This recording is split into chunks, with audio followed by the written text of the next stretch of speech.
vice-presidente Floriano Peixoto, que, violando a Constituição, deixou de convocar eleições e permaneceu ilegitimamente no poder até 1894. As tentativas de quebra de institucionalidade nos acompanham desde os primeiros passos da República Brasileira.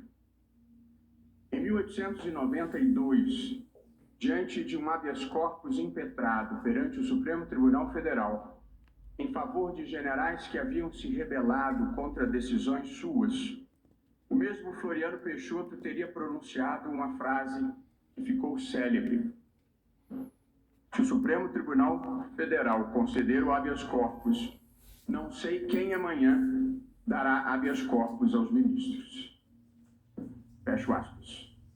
O Supremo terminou por não conhecer do habeas corpus, considerando se tratar de questão essencialmente política.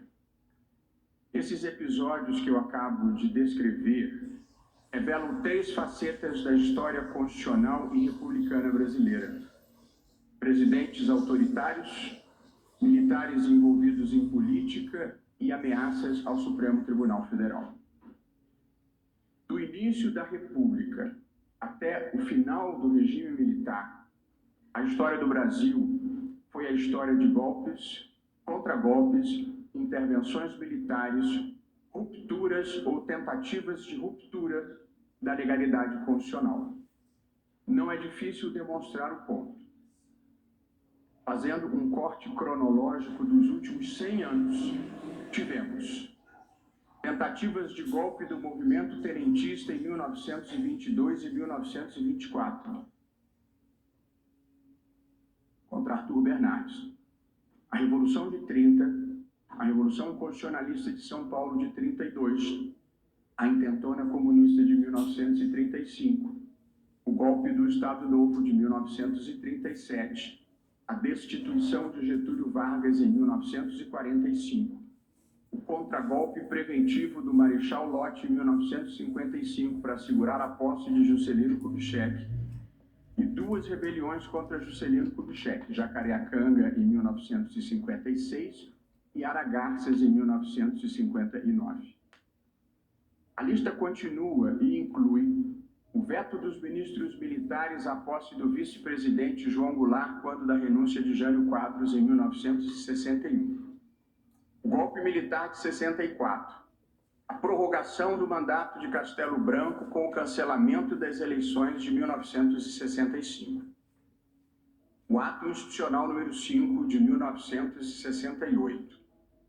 O impedimento à posse do vice-presidente Pedro Aleixo em 1969.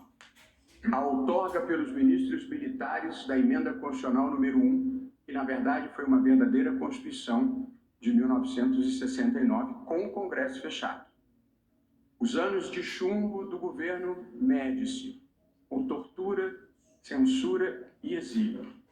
E o fechamento do Congresso pelo presidente Geisel em 1977 para a outorga do pacote de abril, mudando as regras eleitorais. Do início da República até a Constituição de 1988, o sistema de justiça não conseguiu se opor de forma eficaz às ameaças autoritárias e às quebras da legalidade constitucional. Um pouco da história do Supremo Tribunal Federal. Não foram poucas as ameaças, o desrespeito e as violências contra o Supremo Tribunal Federal. Da proclamação da República à Constituição de 1988. Ainda com Floriano Peixoto, por longo período deixou ele de nomear ministros para o tribunal, levando à falta de quórum para julgamentos. E também, em desconsideração, o próprio Floriano Peixoto nomeou em outro momento para o tribunal um médico e um general, sem nenhuma formação jurídica.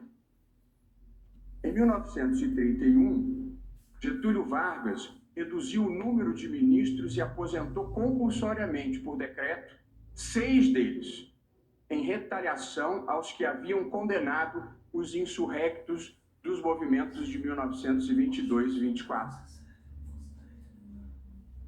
Ainda sob Vargas, em 1937, a Constituição do Estado Novo previu que decisões do Supremo que declarassem a inconstitucionalidade de lei podiam ser submetidas ao Congresso e derrubadas.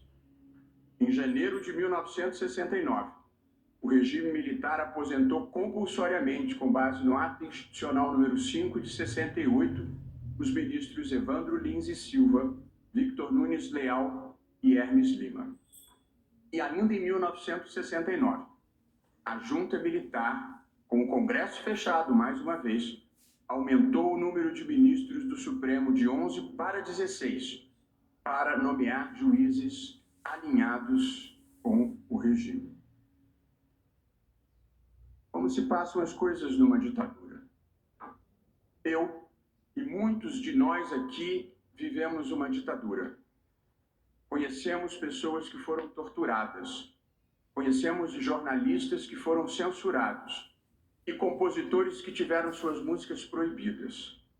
Conhecemos pessoas que foram para o exílio, professores que foram arbitrariamente afastados dos seus cargos. Muitos de nós ficamos sabendo de fontes seguras de pessoas que desapareceram, ou melhor, foram desaparecidas. Um desses episódios foi recentemente retratado com refinado toque de humanidade no filme Ainda Estou Aqui, de Walter Salles, com Fernanda Torres, Fernanda Montenegro e Selton Mello. Ficamos sabendo também de pessoas que foram assassinadas em quartéis e as autoridades simularam suicídio, como nos casos de Vladimir Herzog e de Manuel Fiel Filho. Muitos de nós conhecemos a jornalista que foi presa aos 18 anos, grávida e mantida por horas em um quarto escuro com uma cobra jiboia. É também de conhecimento público que alguns adversários políticos do regime militar tiveram seus corpos arremessados de helicópteros em alto mar. Todos nós acompanhamos ou estudamos o atentado do Rio Centro, em 1981, quando integrantes dos porões da ditadura pretendiam explodir bombas durante um show de música popular brasileira, com a presença de milhares de jovens. E quando, por trapaça da sorte, a bomba que atingiria o público atingiu os próprios terroristas, a investigação levada a efeito foi uma constrangedora falsificação da verdade. Nós vivemos uma ditadura. Ninguém me contou, eu estava lá. E por isso, para mim, para muitos de nós, para a nossa geração, o constitucionalismo e a democracia são tão importantes. Eles são o antídoto contra tudo isso que eu descrevi. Todas as pessoas têm em si o bem e o mal. O processo civilizatório existe para reprimir o mal e potencializar o bem.